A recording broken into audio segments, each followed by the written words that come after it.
c'est vraiment un échange, comme l'a dit Rizlen. C'est-à-dire que c'est pas, voilà, évidemment vous projetez quelques slides, vous donnez des informations.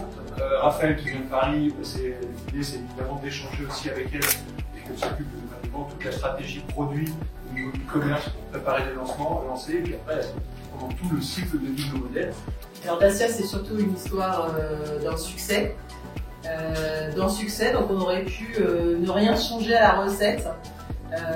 Mais comme tout, il faut qu'on évolue parce que le contexte change et il devient extrêmement difficile.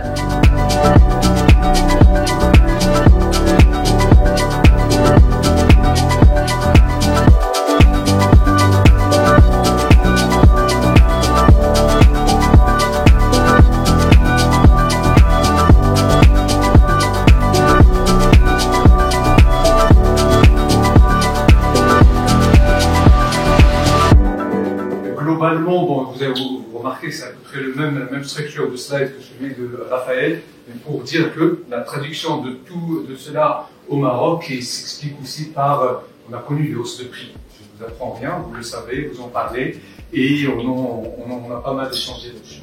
Et aussi pour rappeler des choses peut-être que vous connaissez, pourquoi est-ce qu'on a connu ces hausses de prix? C'était pas un choix, c'était pas une volonté. C'était tout d'abord parce que vous savez qu'il y a eu pas mal d'inflation, pas mal de hausses de prix, que ce soit de matières premières, que ce soit de l'énergie, que ce soit des frais de transport, logistique et autres.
Aujourd'hui, on est à la 3e édition du Dacia Talk, donc une occasion pour nous de rencontrer encore une fois nos partenaires journalistes locaux pour parler cette fois-ci d'une des valeurs de Dacia, que porte Dacia, à savoir le Best Value for Money.